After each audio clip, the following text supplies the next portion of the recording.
Ladies and gentlemen, good day and welcome to the KPIT Technology Q4 FY24 conference call hosted by Dolat Capital. As a reminder, all participant lines will be in listen-only mode and there will be an opportunity for you to ask questions after the presentation concludes. Should you need assistance during the conference call, please signal an operator by pressing star and then 0 on your touchtone phone.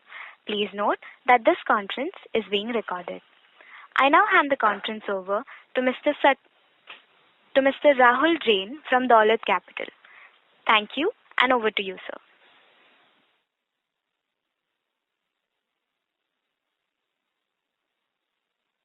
Thank KPIT Technologies for giving us opportunity to host this earning call. And now I would like to hand the conference over to Mr. Sunil Phansalkar, who is VP CFNG and Head IR at KPIT, to do the management introductions. Over to you, Sunil. Warm welcome to all on the Q4 FY24 and FY24 earnings conference call of KPIT Technologies Limited. On the call today, we have Mr. Ravi Pandit, co-founder and chairman, Mr. Kishor Patil, co-founder, CEO and MD, Mr. Sachin Tikekar, president and joint MD, Mr. Chinmay Pandit, whole-time director and head Americas, Mr. Anup Sabre, whole-time director and CTO, Ms. Priya Ardikar, CFO, and Sunil from IR. So, as we do always, we will have the opening remarks by Mr. Ravi Pandit, and then we will have the floor open for questions. What we have done this time is we have uploaded a presentation on the exchanges, and I would request all of you to, if possible, go and open that presentation because Mr. Pandit will take you through the presentation. It's a very short presentation of about 5-6 slides. Then he will talk about the performance of the year and the quarter, and then we'll have it open for questions. So, welcome once again, and I will hand it over to Mr. Pandit now. Thank you, Sunil. And I would like to welcome and thank all of you for your continued interest in our company. This call not only marks the end of the fourth quarter and the end of a year, but it also marks the end of a 5-year period since we completely re-strategized our business. What we thought we should do was to first take a quick view about what has happened over the past 5 years, and then look at the current quarter and the current year. And so, as Sunil has mentioned, our presentation regarding the 5-year overview is already now on the exchange. You could certainly refer to that. And, you can of course, also refer to it later. I'm going to take you through it, not in a word-by-word way, but to give you a broad overview about how the things have been, what we started with, and where we have reached. So, you would all remember the kind of an unusual decision that we took 5 years ago when we went through the merger-demerger process. You would recollect at that time we were a general-purpose IT company, and we decided that we will go through a restructuring whereby we will create finally a new company which is very sharply focused. And we did this exercise, we worked on it for a period of almost 2 years before we really launched it in Q4 of FY 2019, which is like 5 years ago.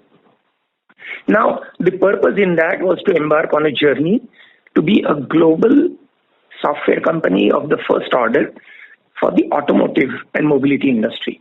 So we decided that we would rather be a mile deep and an inch wide rather than the other way around. And with that in mind, our team spent time together to come up with our new vision and new mission. We defined our new vision as reimagining mobility, which you means the clients, our employees, etc., for creation of a cleaner, smarter, and safer world. So the focus we decided would be squarely on the area of mobility.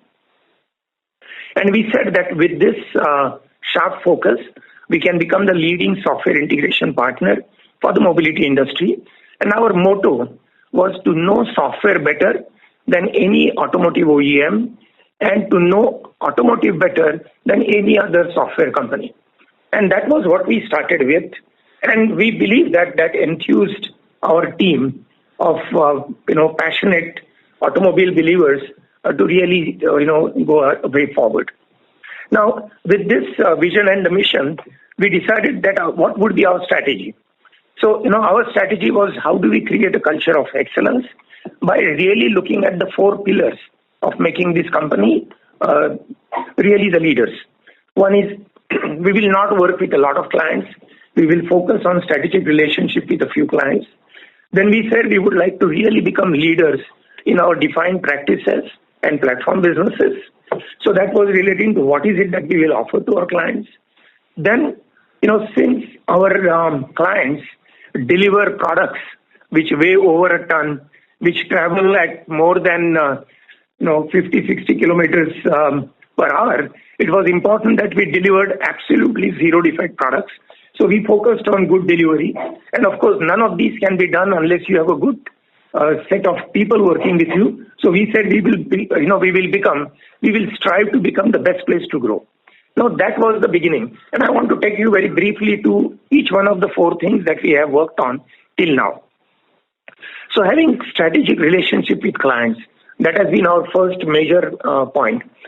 So now we have 6 global OEMs with whom we have been working for more than 17 years continuously, 4 OEMs with whom we have been working for over 12 years, and another 7 with whom we have been working continuously for a period of 7+ years. Our strategy of focusing on only a few clients so that we understand their needs better, so that we are able to service them better, so that we are able to take them into their future, in an industry where so much is changing. I think our end customers really look forward to a partner who will be very sensitive to their needs, who will be perceptive about their future needs. And that is what we have been able to do with a very sharp focus on a few clients. So now the strategic clients contribute to more than 85% of the revenue and more than 90% of the growth. So this year shows ample justification for our focus on the clients. The second area, the second pillar, has been the pillar of becoming a leading company in practices and platforms. So we not only have focused on some of our old practices such as powertrain, AD/ADAS, but we have also built now key practices such as the software-defined vehicle, middleware, the electric powertrains, autonomous and connected vehicles. And these practices have grown. So you would notice that our last year provided balanced growth across multiple practices, and we continue to add more and more practices as time comes. Then the third one, as I said, was global delivery model, delivering on zero defects, and specifically to be able to run key strategic programs across multiple domains. We have now been able to set up delivery centers, not only in India or major countries like US or Germany. We now have centers in India, in Munich, in Spain, in Tunisia, in Detroit, in China, Bangkok, Japan, and Egypt. So wherever there is a need for an end client, wherever an automotive industry does research and development, or wherever there is good quality talent available for this vertical, that's where we have opened our centers. And lastly, in terms of becoming the best place to grow, we now have a team of over 13,000 automobile believers, probably the largest in the world, focusing on embedded software for the automotive industry. And as you would notice through our various presentations, we have been able to attract and retain good quality people. At a time when retention has been a problem, our attrition levels at our best of the people has been like in higher single digits. And I believe all of that is on effective delivery or execution of the goals that we set up. One of the goals that we looked at was to have appropriate technology partnerships. And you would have read some of the announcements that have come in this regard. Not all the customers give announcements, but some of our customers who have given announcements include Honda and Renault. And you would recollect earlier even BMW had given the announcement. So now we are very close, we are very near and intimate partners with these companies. We also have worked with Technica Engineering to accelerate the process of transformation through the software-defined vehicles. As you would also know, during the last year, we made an announcement of working with ZF, joining hands to promote an independent company called Corex to build scalable automotive middleware platforms. So these have been some of the actions that have been there on the technology partnerships. The proof of the pudding has been the kind of growth that we have had over the last 15 consecutive quarters. So beginning with Q4 of FY19, when we took this, I should say, momentous decision, when our top line was 71 million USD, now we are at 160 million USD. At the beginning of this period, our EBITDA was 0.6 billion rupees. Now we are at 2.7 billion. Our EBITDA percentage has gone up from like 10, 11 to almost 20. So I think our commitment to deliver on a focused strategy has yielded not only the results in terms of serving our customers, but also has helped us in giving good financial performance. Now, how do we see the future? Now, I'm sure there are questions about how do we look at the future with the kind of growth that we have had in the past. I think it's important to remember what kind of conditions through which the automotive industry is going. So it's a continuously evolving industry with some specific changes that are happening in the near past. All the OEMs are now really looking forward to creating lifelong relationships with end customers. They want to provide immersive digital experiences and create multiple sources of monetization for them. They also want to increase their business efficiencies, reduce their cost of the product, increase the speed at which new products will be brought in, and also increase the scope of collaboration with the new partners, including the companies like cloud companies or semiconductor companies. So these factors actually create a substantial headroom for growth in the automotive industry. And with a view to service this industry, we are creating new offerings to the present technology solutions. We are also increasing our investments in various geographies. Over a period, of course, we will look at adjacencies in the overall mobility space, because today we have really scratched the surface of the mobility space with only automotive industry. But we see possibilities in the IFE and other mobility sectors. We believe that they will also have good opportunities for growth. I must, however, stress that the headroom in the automotive industry is still quite big. So this is where we are. This is how we see forward, going forward. So what is it that our commitments? What are our commitments?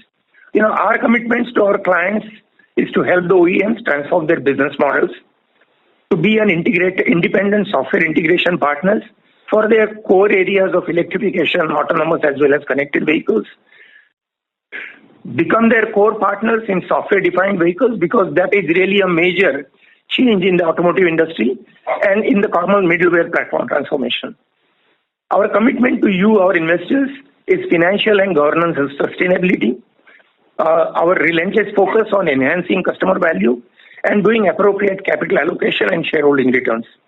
To our employees, our commitments are the newer and exciting technologies to work on, because our employees really are the foundation of our growth. We also have our commitment to them for long-term incentivization and an ability to work with the best clients in the world. Finally, there is a commitment that we are making to the world, and that is something which is very dear to our heart.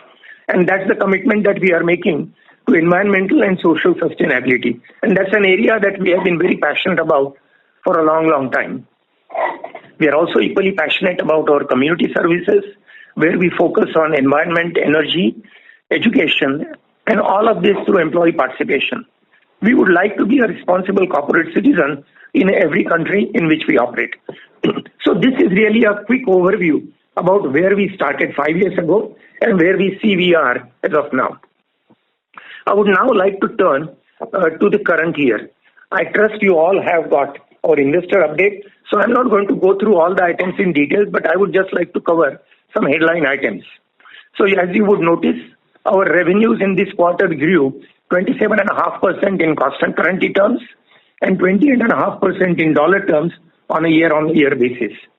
Our sequential growth was also very good at 5.1% in constant currency terms and 6.6% in the dollar terms. The growth was led by middleware, connected, and autonomous domains.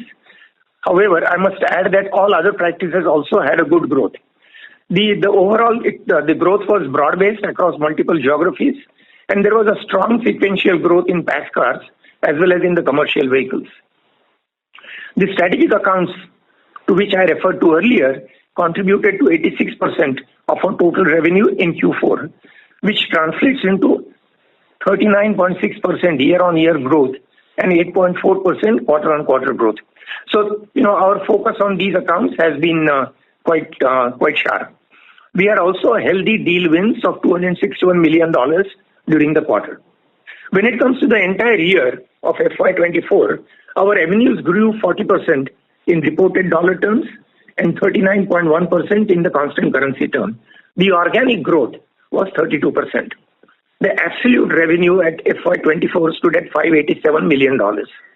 The growth in FY24 was quite broad-based, again led by middleware, connected, powertrain and autonomous domain. The growth was led by passenger car vertical, although there was also a double-digit growth in the commercial vehicles as well. The growth was broad-based across multiple geographies, with Europe and Asia leading the growth. Strategic accounts contributed to 85% of the total revenue for FY24 as a whole, which translates to 44% year-on-year growth from the earlier year. We started FY24 with an outlook of 27 to 30% constant currency growth and EBITDA margin of 19 to 20% range. At the end of Q2 of FY24, we increased the outlook, you would recollect, to 37% constant currency growth and EBITDA margin of 20%. With 39% constant currency growth, I'm happy to tell you that we have done better than our increased outlook for the year. Even our EBITDA margins have been better than what we had committed. Coming to profitability, our net EBITDA margins for Q4 stood at 20.7, which is an increase of 160 bips over Q4 of FY23 margin. The absolute EBITDA grew 40% year-on-year and 5.6% quarter-on-quarter. This is as far as the Q4 is concerned. The net profit in Q4 grew 47% year-on-year and 5.8% quarter-on-quarter. The net profit margin on Q4 was 12.5%. Looking at the year as a whole, FY24 EBITDA margin was 20.3%. EBITDA grew a handsome 56% over the last year. The net profit growth also came to about 56% over 23, with a net profit margin at 12.2%. Our increase in profitability was also matched with increase in the cash flow, although I must add that during the year, we had significant outflows on account of the acquisitions that we did. The net cash balance at the end of the year stood at 8.5 billion rupees as compared to 5.8 billion at the end of the last year, an increase of roughly 2.6 billion. Looking at the cash flow and looking at the growth requirements going forward, the board today considered the decision relating to the dividend, and the board has approved a final dividend of 4.6 rupees per share. And this is, of course, as you know, subject to the approval of the shareholders. And this would take the dividend to total dividend to 6.7 rupees per share, which is 63% increase in dividend per share and results in the payout ratio of roughly 31%. You would recollect that a few years ago when we announced our dividend policy, we said that over the year, we would like to continue to increase the dividend payout ratio. Now, I'm sure you would all like to look at what is the outlook for the next year. So, our constant currency revenue growth, we believe, should be in the range of 18 to 22% and an EBITDA margin of 20.5%. Revenue growth would be broad-based across practices and geographies. In FY25, we would invest in technology areas like cross-practice offerings as well as AI adoption. Additionally, we would also focus on Asia geography. People emphasis would be on leadership and competency development plus productivity improvement. The board has also approved an ESOP scheme for our employees. We believe that this will further strengthen the long-term incentivization for our people. The ESOP costs and other long-term incentives costs would be roughly in the region of 100 crore for FY25 alone. The EBITDA margins that I talked about a little earlier are after considering these costs. So you would understand why, after a revenue growth of 18 to 22%, why is it that we are still looking at a more or less stable EBITDA margin? But we believe that the investments that we are making in these areas will help us in our long-term growth. So this is about the outlook for the FY25. I trust I have covered most of the issues that you have been, I'm sure, concerned about and you have questions about. And we will be all very happy to take any further questions that you may have. My entire management team is here with us. Thank you. Thank you very much. We will now begin the question and answer session. Anyone who wishes to ask question may press star and 1 on their touchtone telephone. If you wish to remove yourself from the question queue, you may press star and 2. Participants are requested to use handsets while asking a question. Ladies and gentlemen, we will wait for a moment while the question queue assembles. The first question is from the line of Chandramouli Muthiah from Goldman Sachs. Please go ahead. Hi, good evening, and thank you for taking my questions. My first question is specific to the quarter. We've again done sort of a 4.5 to 5% growth quarter on quarter. Most of our peers that are focused on the transportation vertical listed in India seem to be doing sort of between 0 to 2% quarter on quarter growth specific to the transportation vertical. So just trying to understand consistently what are the factors that are helping us perform slightly better than sort of the India-based peer group in the vertical. Yeah, Chandru, I think looking at the numbers, I guess you would agree that it is reasonably better than most of the other peers, and it is just by focusing on the strategy we have talked about. I guess the area of new technology, areas of deep relationship, trusted partnerships with the client, and of course the substantial deal wins in the past as well as during the quarter. So that really helps us to really deliver on this on these numbers.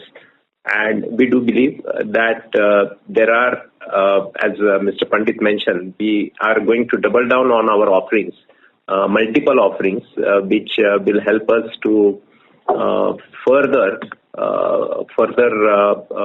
get more benefit of the client spent in these areas. And that basically gives us confidence about this growth, which has happened in this quarter. I think it is 5% and actually going forward. Got it. That's helpful. My second question is related to the deal wins this quarter. Congratulations on the $261 million of deal wins. I think over the past 6 quarters, we have had 2 quarters where deal wins have been in excess of $200 million. And in both those quarters, you had called out $100 million plus mega deal wins. So just trying to understand if we have sort of a mega deal win in the deal win announced this quarter, and if there's any color on that, sort of which sort of vertical it's from. Is it middleware? Is it core software integration? Any geographic color as well where you've sourced that sort of deal? That would be very helpful. So this is a pretty broad-based growth we are having in the deal wins. But there are, if I had to talk about 2 top wins during the quarter, one is in from Asia, one is in from Europe. And both are significant, and both are the Asia one is in the area of SDV, and the Europe one is in the area of integration. So both these deal wins are substantial, and it is in the area the clients we work with, and we basically furthering what we have been doing them into the next phase of SDV. That's helpful. And my last question is just specific to the announcement you made on the margin guidance. So congratulations to all the employees of the company. And just related to the ESOP cost, you mentioned that in FY25 we could have close to 100 crores of cost provision there. So just trying to understand in FY24 what that ESOP cost number would have been, just to try to sort of map the journey from FY24 margin to FY25 margin if you were to adjust for that. It would be very minimal, maybe 10% of what it could be in terms of the incentives and the cost in the earlier year. So it's a substantial cost during this year we have committed to. Naturally, as you know, that we have given ESOPs during the COVID times actually, and those came to end. It was in this March. So we have given the fresh round of ESOPs to key performers and the potential players who we expect to play a significant role in future. So, because it was at the end of the earlier cycle, it is minimal. It is, I would say, about 10% of this amount. So Chandru, this has been like a new scheme that we have announced in the framework that we had already decided. So this really brings in a lot more newer people into the gamut of our ESOPs. Got it. That's very helpful. Thank you very much and all the best. Thank you. Thank you. The next question is from the line of Nitin Padmanabhan from Investec. Please go ahead. Yeah, hi, good evening. Congratulations on a solid quarter, solid year, great guidance. Thank you. Thank you. So a couple of things. So one is from a guidance perspective, when we give a guidance, it's based on the deals that we have already won, and are there some assumptions on certain wins you expect in the future for that guidance number? And second is how does a large deal pipeline look like, and are we baking in any of those, if any, into that? Just two broad things to start with. So when we give the guidance, I think we look at naturally what is the business on hand, and of course we look at our pipeline, and we have naturally categorization of the pipeline, and where we believe that there is a substantial higher probability of buildings, those are intact. In the that's how we have done in terms of guidance. It is not naturally it is not only based on what we have already in hand and what we have won. It takes into consideration high probability wins of the engagement we would have. Got it. And how does the large deal pipeline look at this point in time? And I think on the earlier question on the deal wins for the current quarter, well, there were two significant deals. Would you classify it of the size that we won earlier of the 100 million odd, or it would be much smaller than that? I think these are significant deals that I can tell you. But I think what we have said is our business is more based on continuing trusted and strategic engagement with the existing clients. Some of them really put it in a deal, they package it as a part of a large deal. Some don't package it as a part of the large deal. In both these cases, it is our existing client and, the current practices I mentioned about it. So it is, I would not like to give the numbers yet, but they are upwards of 50 million. Okay, so that's helpful. The other thing is I think we spoke about this last quarter as well, on Curix, right? So this quarter we were supposed to start out business there after regulatory approvals across countries. How is that going, and how should we think about that business from revenue and margin contribution? How should that flow through, and how's the experience been post start of the business? So first thing is, right now it is all part of KPIT. We are waiting for all the regulatory approvals. We believe, everything has happened, so it should happen soon than later. But it is subject to regulatory approvals now, multiple countries, etc. Now we are ultimately very close to the closure. So the leadership team is in place. We already have hired all the CEO, CTO, some key teams, engagement team, etc. On the product side, what is happening? Maybe Anup Sabre will share. Yeah, so the product development is we have a roadmap. There is a milestones associated with this roadmap that we are delivering. We are on time on that. The engagement is going to happen global, so in all the three geographies, that is Europe, Asia, as well as in USA. And the current management team is focusing on those activities. Even the product management team is in place.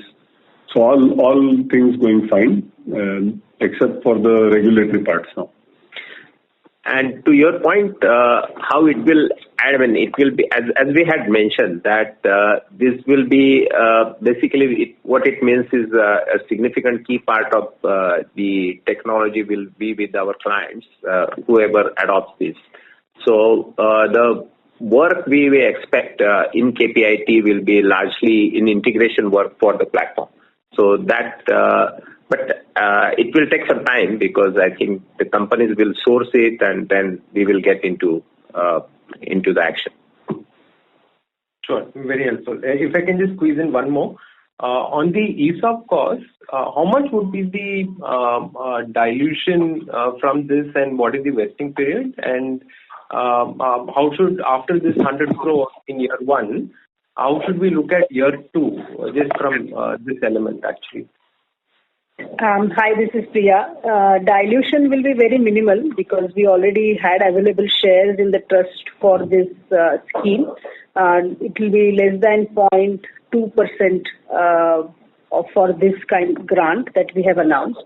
In terms of vesting period, it is our standard process of 3 years vesting period, and employees will have a further period to exercise the same. In terms of the cost, as per the accounting standards and Black-Scholes model valuation, the maximum cost comes in the first year.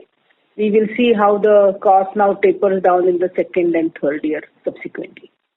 But there could be additional options we may give in the second year, though may not be of the similar level, but some of the entities we have acquired and some of the key staff we may still give next year to some extent. Difficult to predict. I think we'll say later part of the year we may be in a position to give some idea.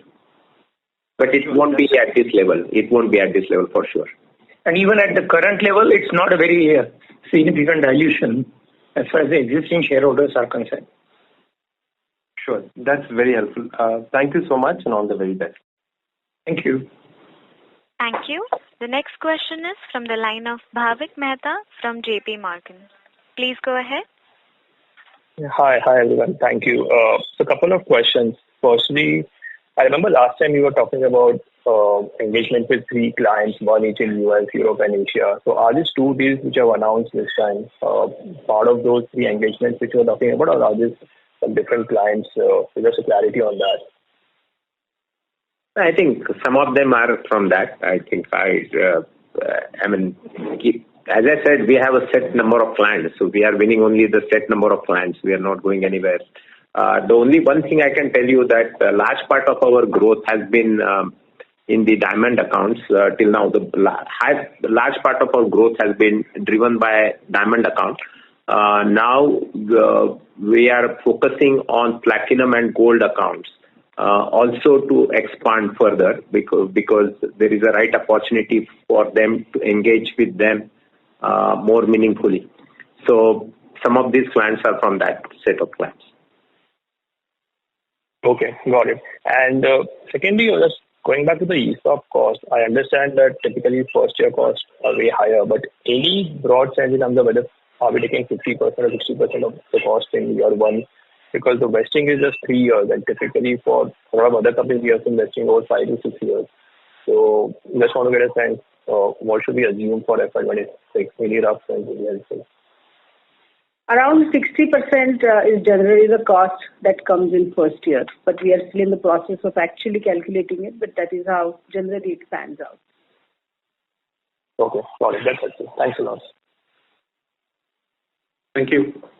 Thank you. The next question is from the line of Yogesh Agrawal from HSBC. Please go ahead. Yeah, hi. A couple of questions. Firstly, from a longer term perspective, let's say over the next 3 years, this year is likely to be the peak year of R&D spend for all the European OEMs, and from next year it's likely to be flat.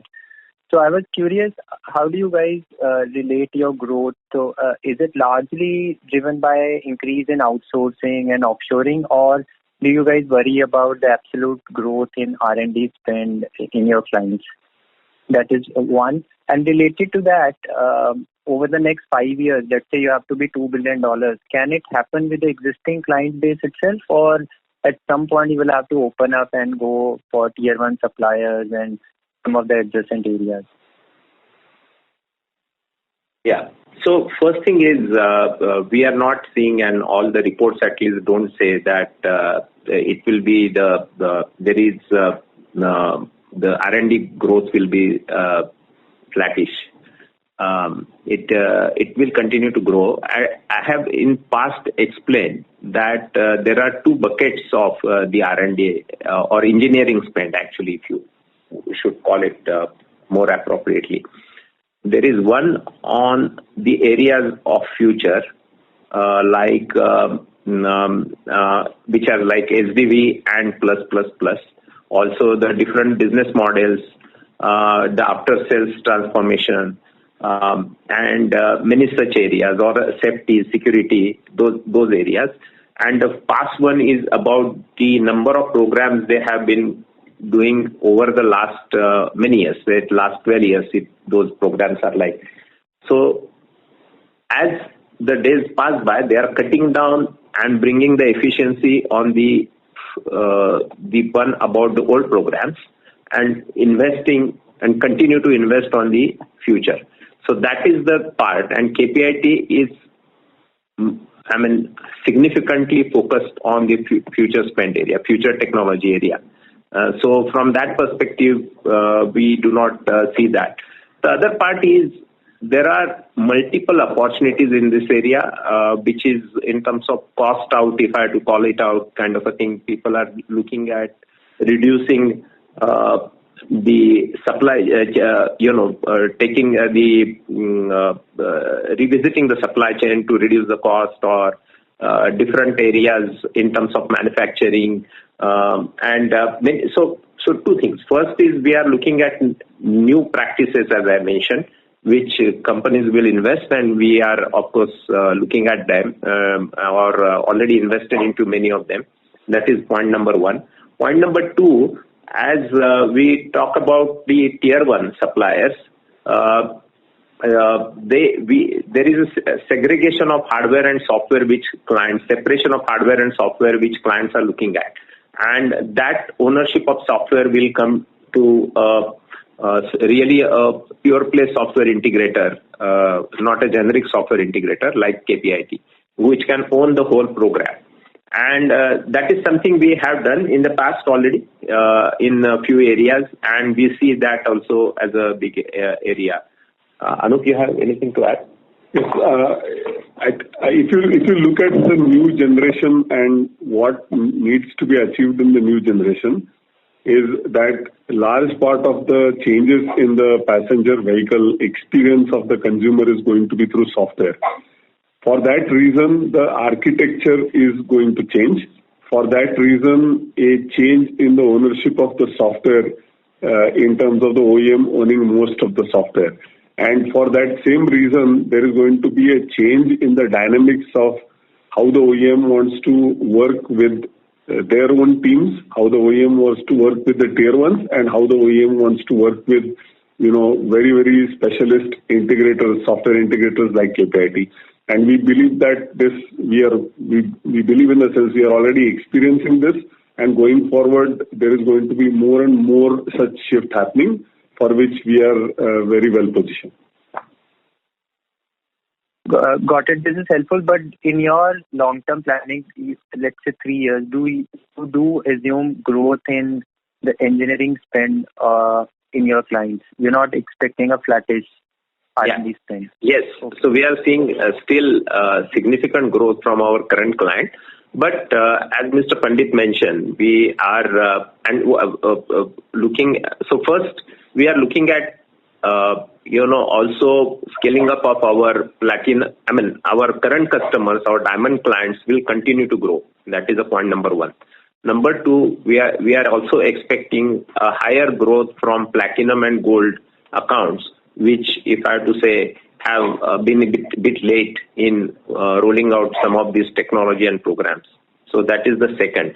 Third is we are also looking at adjacencies, which are very much would use what we have been providing, the same practices, but naturally different use cases for, in case of IFE, industrial farm equipment sector. So that is the another one. Last but not the least, I have added that in our T25, we had minimal set of clients from India, China, which we will pursue. So this is how we intend to do for the next 3 years. Got it. And then another quick one. In 25 next year, there are big emissions impending in Europe, and usually a year before that, there is a lot of work around validation and some of these areas. Is that an area KPIT does get business and some of the tailwinds on revenue? So from an automotive cycle perspective, this is a standard operating procedure. Yearly programs and yearly activities keep on happening. When we have relationship with our customer, that work obviously comes to us in terms of making whatever changes are required. So while we are pursuing with our SDV and new technology areas, these continuous changes, work on the existing programs also keeps on happening, and we keep on doing it. Okay. Just lastly, in case you guys can confirm, the Renault deal you mentioned on the presentation, is it more around Ampere or hot side of the business? We prefer not to discuss more details within an individual customer account. I hope. Okay, thank you. Thank you. Thank you. The next question is from the line of CA Garvit Goyal from Invest Analysis Advisory LLP. Please go ahead. Hello, am I audible? Yes. Good evening, sir. Congrats for a good set of numbers. My question is on the Qorix side. Like last time you mentioned, it will take 1.5 months to get all the regulatory clearances. So now what is the exact status, means how much time it is still going to take, and what is the exact hurdles that we are facing in not getting that? So we expect that it will be done very soon, as Mr. Patil mentioned, most likely in the current quarter, that is April to June. So what are the exact hurdles actually? I won't know that thing. There are multiple regulatory hurdles because the joint venture is based out of Germany. So Germany jurisdiction regulatory compliances. Since the JV partner is KPIT India, so we had to go through the Indian legislative compliances also. There are quite a few, SEMA, RBI, then in terms of merger control, so significant amounts of legal compliance. And we had gone through merger control for what, how many? 7, 8 countries? 6 countries. 6 countries. Merger control in 6 countries. So in this quarter, it is likely to be there, right? Yeah. Okay. And secondly, sir, there is a news regarding the formation of JV between Tata Technologies and the BMW. So how it is going to impact KPIT's existing partnership with BMW? Are there any potential risks of market share loss or any missed opportunities for KPIT due to this collaboration? Yeah, I think the people who have been following us properly, we have been explaining this, because similar question came in case of Honda. There was one relationship. I would again explain, and please try and understand this, because there may be more also like this. See, every client, every OEM spends 30 to 50% of engineering plans for engineering spent internally. So as a captive in the sense, or locally. And there is always 50 to 70% which it outsources to specialist player. Now, when they have to do this, like a 30 to 50% spent, there are multiple ways in which they build. They build locally, where there is, as you know, the talent availability is issue. Then they go into multiple areas, geographical areas, and they try to build it in a different model. Some cases it is build, operate, transfer. Some cases, control JV and that kind of a thing. Now, if, for example, in case of BMW, they already have 4 JVs. One is South Africa, one is Portugal, one is in China, one is in India. So these are basically to build their own centers. So we focus on the high-end specific outsourcing opportunities. So that does not get impacted. And also, most of these are IT, and in this specifically case, IT plus engineering, R&D. We are not involved into IT. So anyway, we do not go for this kind of, this would not, would impact our share of spend, which is more in the outsourcing. Okay, that's fine, sir. And sir, in light of the Hyundai's recent announcement of the software-defined everything strategy, so that is similar to KPIT's software development expertise for OEM. So could you share any ongoing discussions on the potential negotiations with Hyundai for future collaborations akin to those like we have for Renault and Honda? So we would not like to comment on that. Okay. And sir, one more question. Last, we guided for 18 to 22% kind of organic growth for this year. So are we currently looking for any inorganic opportunity that will make up for further growth in FY25? I mean, I talked about the areas of opportunity we look at it, whether it is in terms of new practice areas, new technology areas, or new geographies. So we will continue to look at the right one. As you always know that we don't look at any acquisition for pure growth or because we are very confident or we have an access to all the clients. Second, we are very strong positioning in terms of most of the offerings. So only in case where we believe that there is a strategic value proposition, either because of the talent or because of a certain technology or access to limited access to protected market, then we would go for it.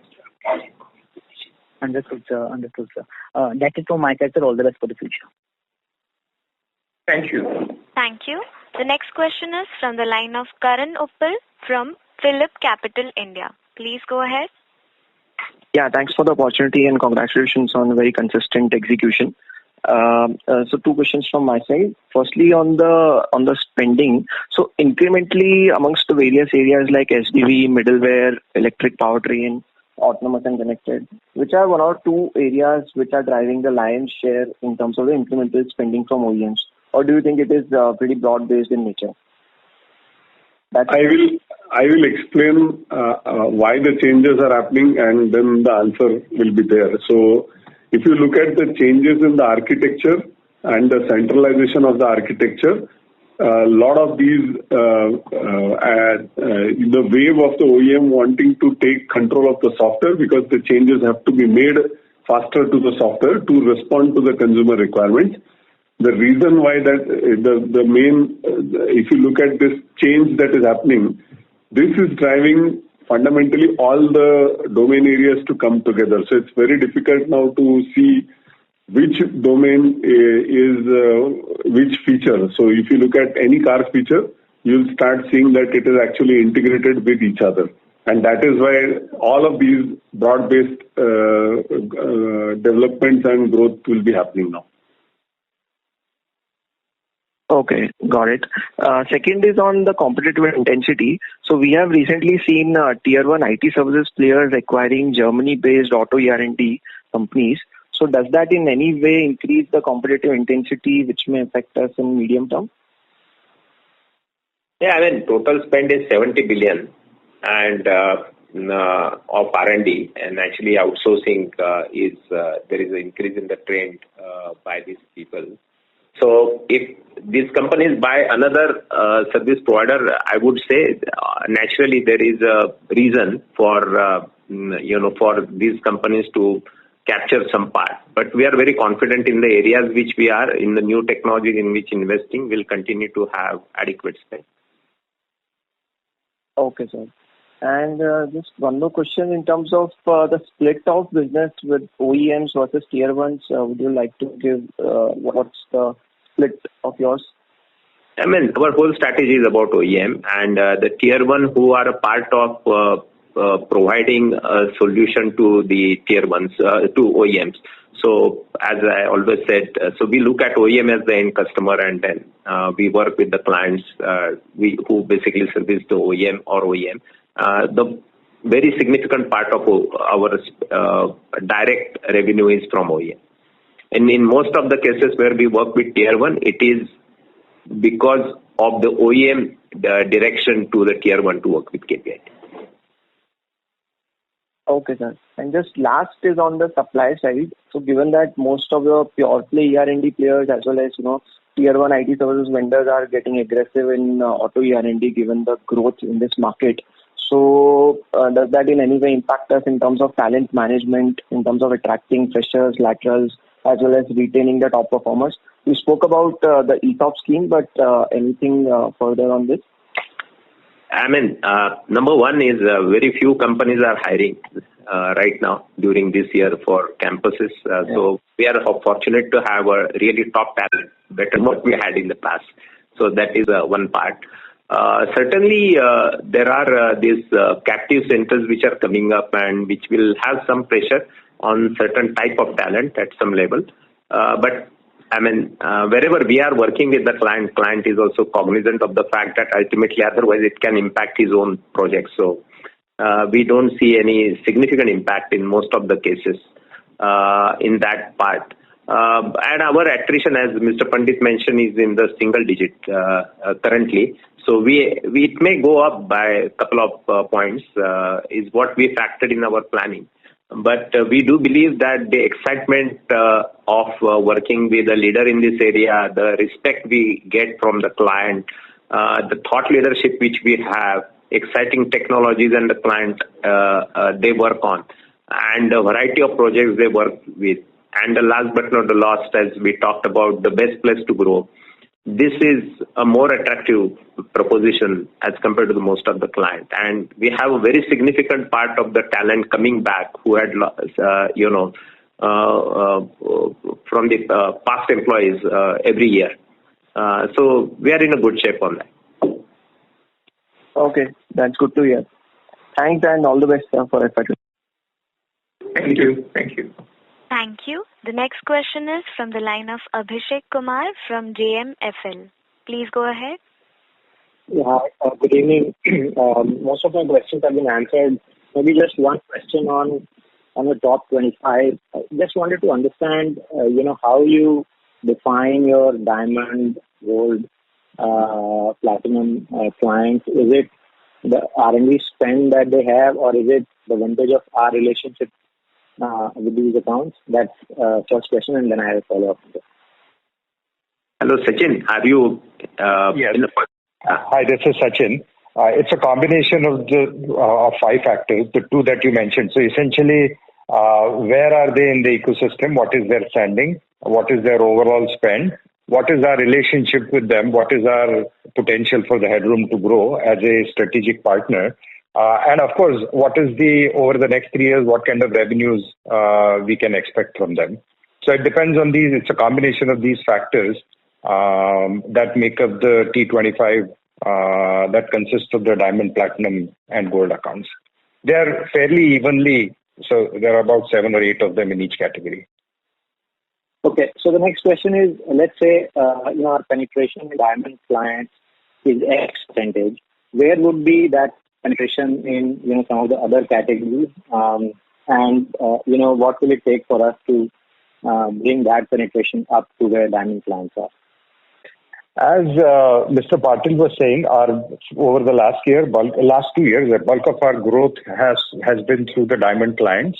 And some of them will continue to grow for us for years to come. However, there is now an opportunity for us to create the same kind of headroom and deliver the same kind of value to some of the platinum and gold accounts.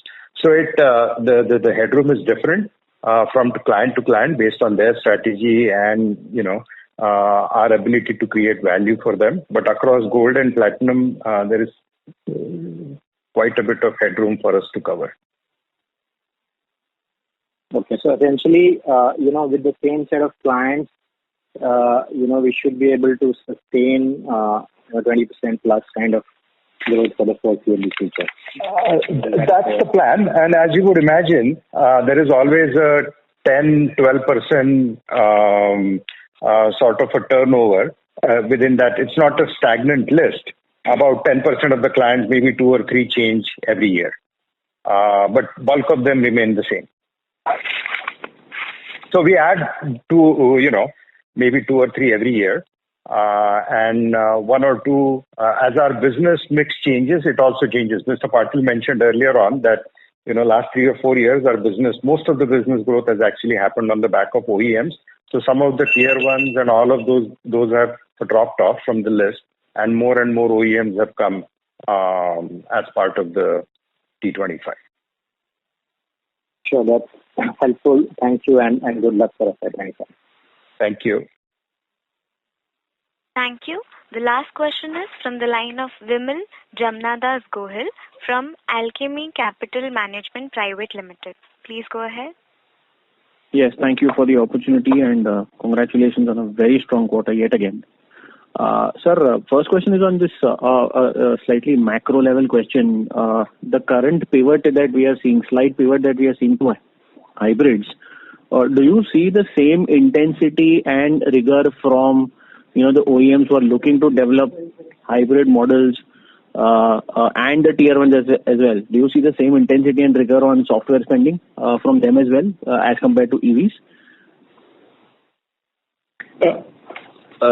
Let me just answer that question. Number one, it is there will not be one solution which companies will go for. So there will be BEV, battery electric, there will be hybrids, and there will be few other parts like fuel cell, etc. So that will continue to add. So companies will have multiple models and technology in their electrification journey. That is the point number one. Everything has its own purpose and a different market segment. I mean, if you look at one of the matured country like China, their BEV cells, battery electric cells are very high, but hybrid cells are also much more than that. And one of the reasons has been the charging infrastructure in the rural areas. So they have come up with these are the areas. One is the charging infrastructure and the mindset about the consumers there. So that's what has happened. Now, if you go to somebody like Toyota, their mindset is very different. They look at how much, if I have to say, they can create a sustainable solution by given a limited raw material. So for every BEV, their view is they will create 7 or 8 hybrids. So every company comes with its own thinking, and there are different mindsets. But one thing is for sure, so there is no one product. There are multiple products which will come in the market. Europeans have completely focused on battery electric, same as in US. Now they have realized that they have to also look into the other parts. As a KPIT, I mean, they will continue to focus in terms of electrification, so that is there. And any new areas which is hybrid or anything, they are actually more complex in terms of technology and integration. And we have expertise and ability to do those. So, coming to your question, whether there is going to be a more spend on R&D when it comes to hybrid vis-a-vis full electric. See, there are some spends which come in when it comes to hybrid and some that go out. So typically, as you know, in the case of a hybrid, you have both an IC engine as well as a battery. So the integration of the two, the switching of the power from one to the other is something which is unique as far as the hybrid is concerned. When it comes to the battery electric are concerned, there is more investment on how do you do charging, because typically in the case of hybrids, the charging is on account of regenerative charging. So there are different areas in which the spend happens in terms of R&D. We don't expect to see any significant drop in R&D spend when the movement is from batteries, full battery electric vehicles to a hybrid electric vehicle. Understood, sir. Sir, lastly, just briefly, you spoke about China. and we wanting to sort of explore that market. What are the kind of investments that we are looking to make? When I say that, what I'm looking for is what is the approach that we will have? Are we going to approach this market very differently because the cost bases over there are very different to what to the clients that we've been working with? So if you can just highlight your approach over there. Thank you. So at a high level, we are only in the strategy we are crystallizing, and as we will have some specific details to share in due course of this year, we'll share. But two things we are looking at: Chinese OEM in China, Chinese OEM for global markets, global OEMs in China at a high level. And we will have multiple strategies to address different set of OEMs. In those which are more advanced, which are catching up differently. So we are just going deeper into the market, strategizing that, and we'll share more details. Just to tell you that we have been working with the local companies for some years. We have a small but team for a long time. We have a presence in the past, but as you know, due to COVID, we could not do much during that time. So now we are revisiting the whole go-to-market. Also, the fact that Technica had a presence in China and has certain offerings which are in China would help. But we'll come on the specifics later. Thank you so much, sir, and all the very best. Thank you. Thank you. Ladies and gentlemen, I would now like to hand the conference over to Mr. Sunil Phansalkar for closing comments. Thank you, everybody, for your participation on the call. And if you still have any questions, please feel free to write to me, and we'll be very happy to get back to you. So thank you, and have a great evening ahead. Thank you. Thank you, guys. Thank you. On behalf of Dolat Capital, that concludes this conference. Thank you for joining us, and you may now disconnect your lines.